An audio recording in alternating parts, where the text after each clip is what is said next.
Je suis né en Christ en juin 1986. Comme l'apôtre et moi nous l'avons dit ce matin, c'est dans la même cellule. Mais chacun a son heure devant Dieu. J'ai commencé à servir le Seigneur très tôt, mais sous autorité. Lui, il n'a pas duré. Quand il a reçu l'appel de Dieu, il a commencé son ministère. Aujourd'hui, il est apôtre par la grâce de Dieu. Il a beaucoup d'églises. Alléluia.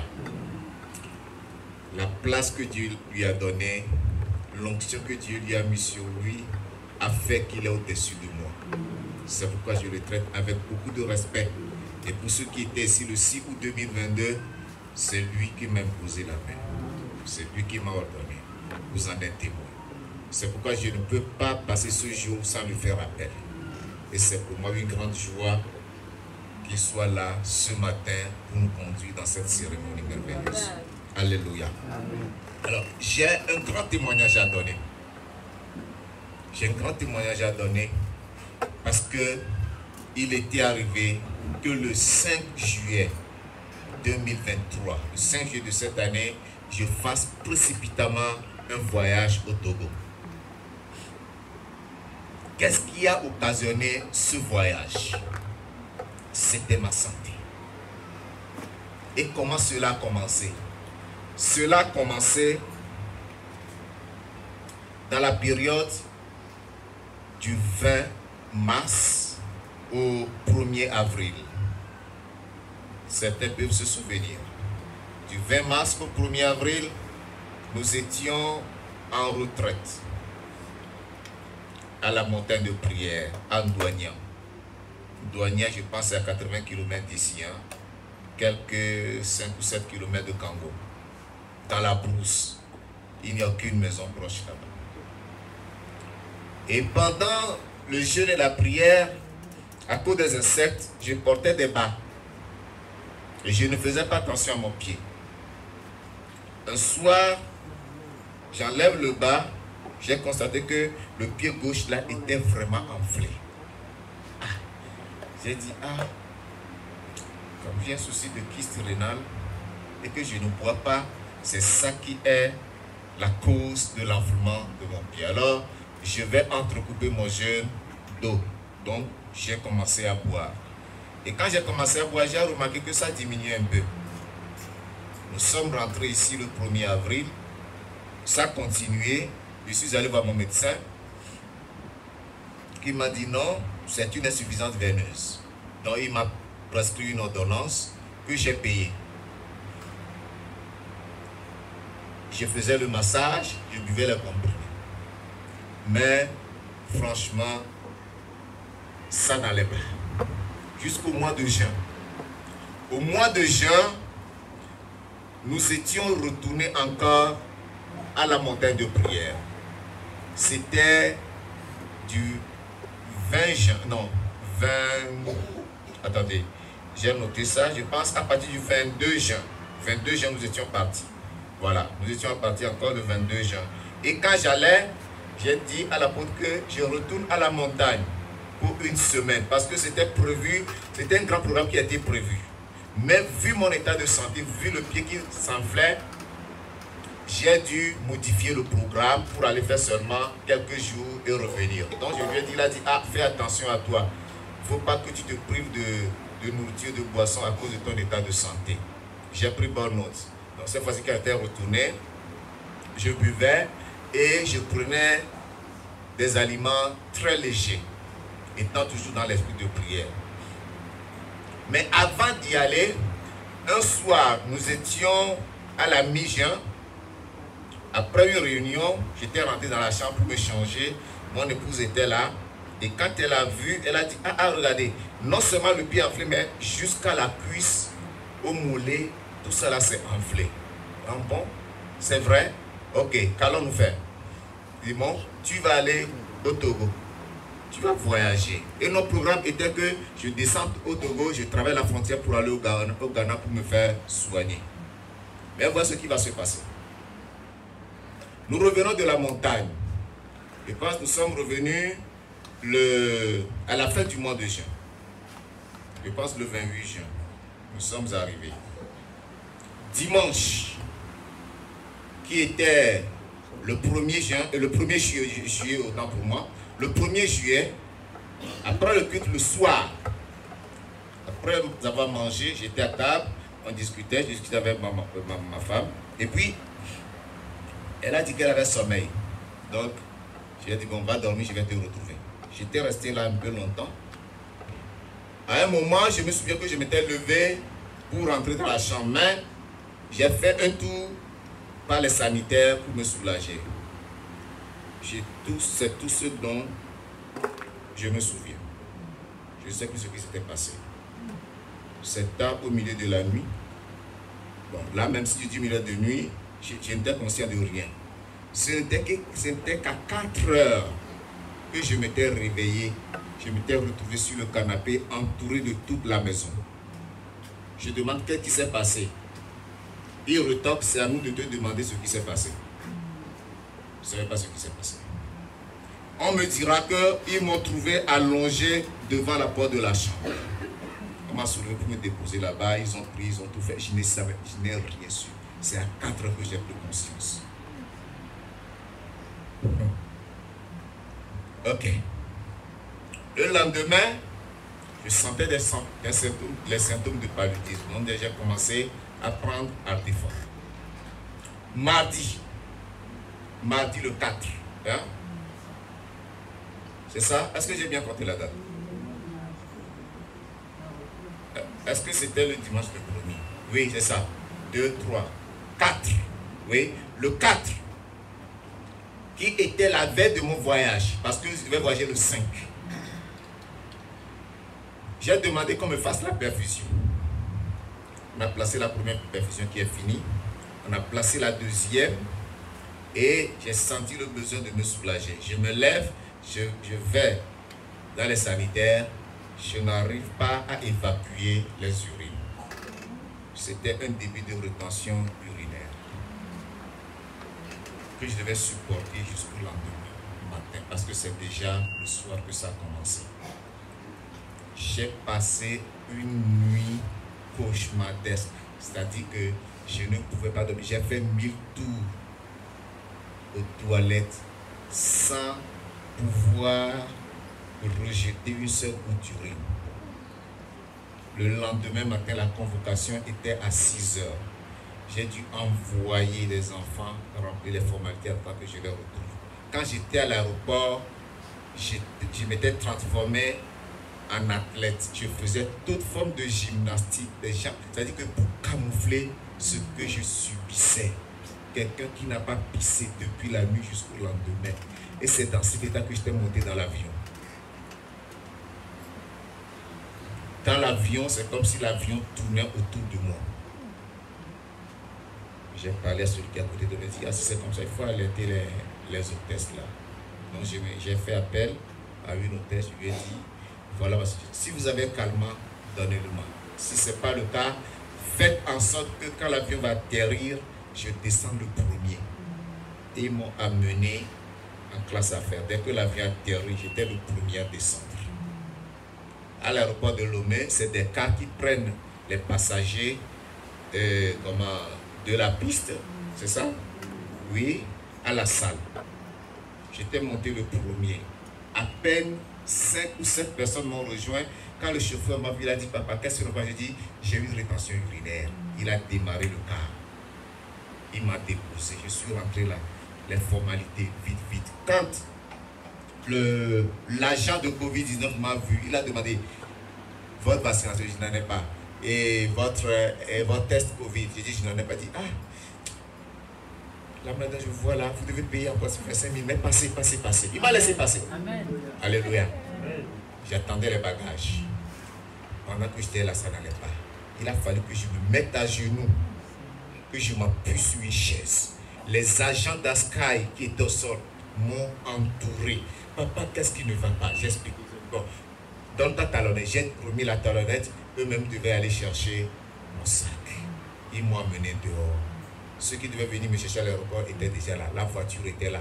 Et quand je marche, je vais près de la voiture. C'est là où je sens que les urines ont jailli. Alléluia. Ça m'a soulagé un peu. Et j'étais assis dans la voiture. Le sac est arrivé, je suis parti à la maison. Arrivé à la maison, j'ai senti le besoin de me soulager. Je vais me soulager, pas question. Directement à la clinique. On me place la sonde. On va commencer l'examen maintenant. Bon. Hypertrophie bénigne de la prostate. On me met sous antibiotiques, de puissants antibiotiques. J'ai pris 14 flacons de cétazone en IV. Cétazone, quand tu t'injectes dans la veine là, tu sens ça comme du feu. Ça chauffe. Hey, c'est pas de la blague. On va aller maintenant d'examen en examen. D'examen en examen. J'ai présenté ma jambe gauche à l'urologue. Il m'a examiné, il a dit non, ça c'est pas son niveau, que j'aille voir le cardiologue. Je m'avais voir le cardiologue. D'examen en examen, le cardiologue trouvera que dans l'examen de sang qu'il m'a demandé, la NFS, numération formule sanguine, il découvrira quoi? Il découvrira que les eosinophiles, ce sont des cellules sanguines qui sont dans le globule blanc, a dépassé la norme. La norme c'est de 0 à 400. Mais chez moi, ça donnait 4500. Il me dit non, va voir l'hématologue. Il me donne le contact de l'hématologue, je lui envoie le message. Il me dit, je pense que c'était vendredi. Déjà, il consulte seulement les mercredis. Ce mercredi, je dois te recevoir. Je te reçois l'autre mercredi. Donc, ça fait 2 semaines.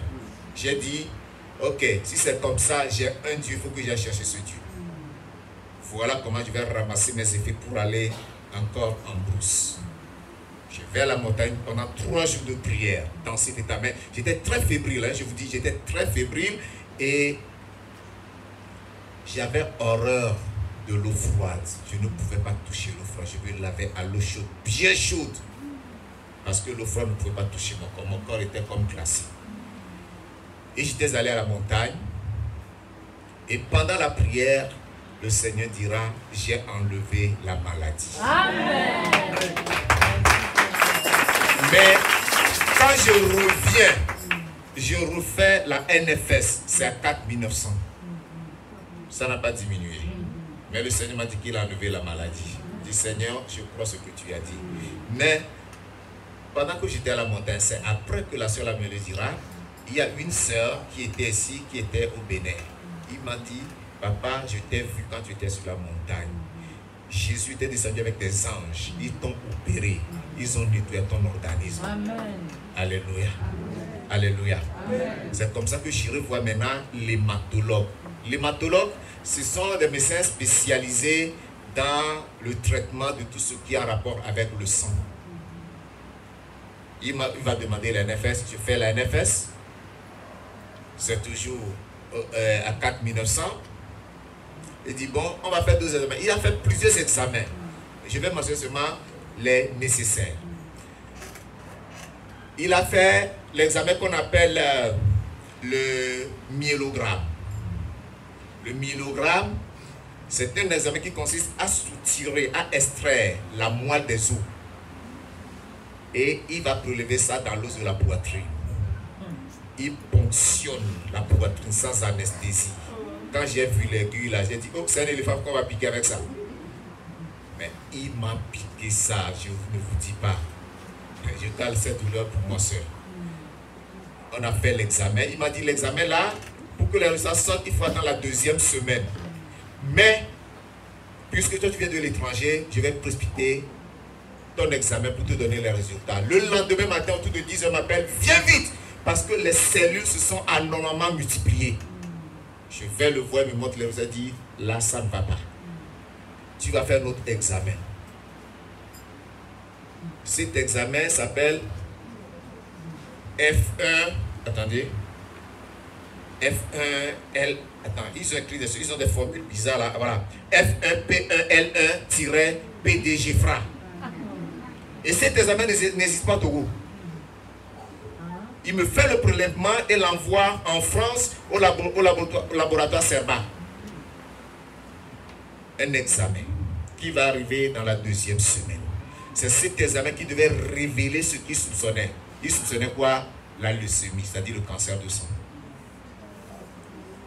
Mais cet examen a confirmé la révélation qui était sortie sur la montagne, que Dieu a enlevé la maladie. Amen. Alléluia. L'examen était négatif. Amen. La leucémie a disparu. Alléluia. Maintenant, il faut traiter l'hyperéosinophilie, c'est-à-dire l'excès des nosophiles dans le sang.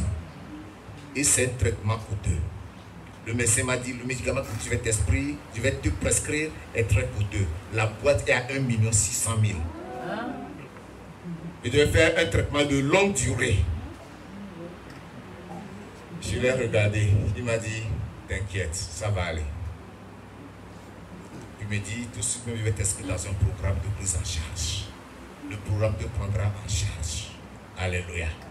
Il a écrit et le programme a pris en charge. Avant que le programme ne réagisse, il avait au moins une boîte qu'il m'a donnée. Il dit, prends ça, commence déjà le traitement. Et il m'a donné un traitement de 10 mois. 10 mois. Est-ce que moi j'ai 1 600 000 multiplié par les 6 boîtes qu'il m'a données? 1 600 000 multiplié par 6. Je n'ai même pas ça de calculer. Mais Dieu fait grâce. Amen. Ce traitement continue. Je fais les examens de contrôle. Le 4 décembre dernier, j'étais allé faire l'examen et le taux de nosophile ne fait que diminuer. Amen. Je l'ai envoyé, le médecin m'a dit, ça marche, nous continuons le même traitement. Gloire à Dieu. Je voudrais nous faire comprendre de savoir faire confiance à Dieu. Amen. Alléluia. La leucémie, on ne la guérit pas. Le sang devient de l'eau dans le corps. Ce qui s'ensuit, c'est la mort. Mais Dieu m'en a délivré. Amen. Et si Dieu m'a délivré de ce mal, il te délivrera aussi. Amen. Et il a mis en moi l'onction de la guérison. Amen. C'est pourquoi je vous déclare tous guéris au nom de Jésus-Christ. Quelle que soit la maladie, reçois ta guérison au nom de Jésus. Reçois la guérison au nom de Jésus. Alléluia. Tu es guéri. Amen. Amen. C'est après le retour là que vous avez écouté les témoignages là. Non seulement m'a guéri, mais elle a mis en moi l'onction de la guérison. Amen. Alléluia. Amen. Alléluia. C'est pourquoi je n'ai plus peur d'aucune maladie. Quel que soit son nom, que sa force, quand elle vient, je lui parle, elle écoute. Amen. Alléluia. Amen. Que le nom du Seigneur soit glorifié. C'est pourquoi je fais rendre des actions de grâce à mon Dieu. Fait tout ce que j'ai dit, j'ai amené ce dossier. Hein. Vous voyez, ça là. Si quelqu'un ne croit pas, je peux lui donner le dossier. Il va fouiller du début à la fin. Les examens, les ordonnances, tout est là-dedans. Tout ce que j'ai payé. Il n'y a que ça dedans. Ici, dans cette chemise, j'ai rassemblé les factures que j'ai payées. Tout ça, là sont des factures. Ouais, les factures. Beaucoup d'examens. Beaucoup d'argent. Mais ce n'est pas l'argent qui m'a guéri. Ce n'est pas les médecins non plus. C'est Jésus qui l'a fait. Amen. Et le Jésus qui l'a fait, le fera pour toi aussi au nom de Jésus. Et donc, je vais rendre grâce au Seigneur. Cet argent, l'enveloppe là, ça ne va pas rentrer dans la boîte d'offrande. Alléluia. Un homme aussi s'était tenu à la brèche. C'est lui qui va manger, il va me bénir davantage. Amen. Je lui donne.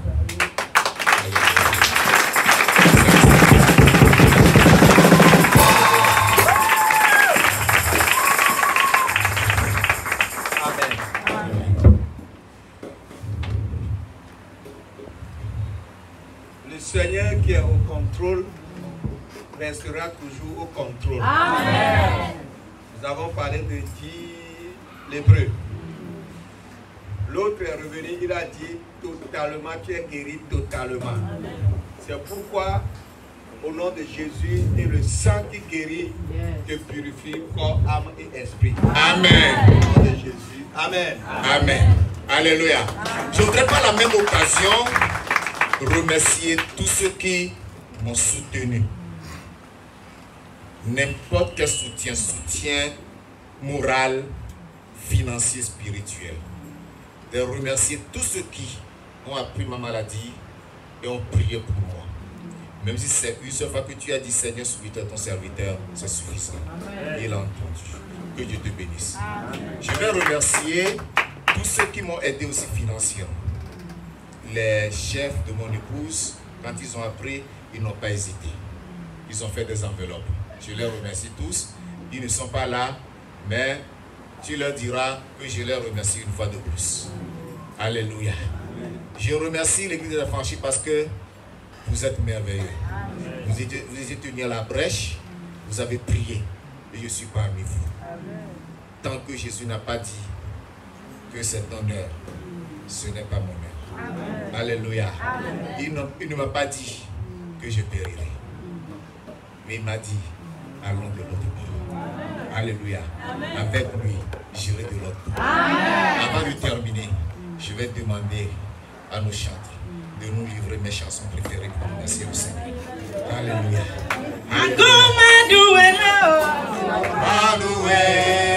Laissez-moi danser parce qu'il m'a guéri, je suis guéri. C'est ce que ça veut dire.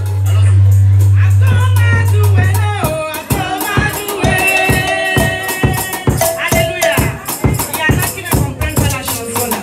La chanson là veut dire laisse-moi danser car le Seigneur m'a guéri. Amen. Donc toi qui crois que le Seigneur t'a guéri ou bien toi qui crois que en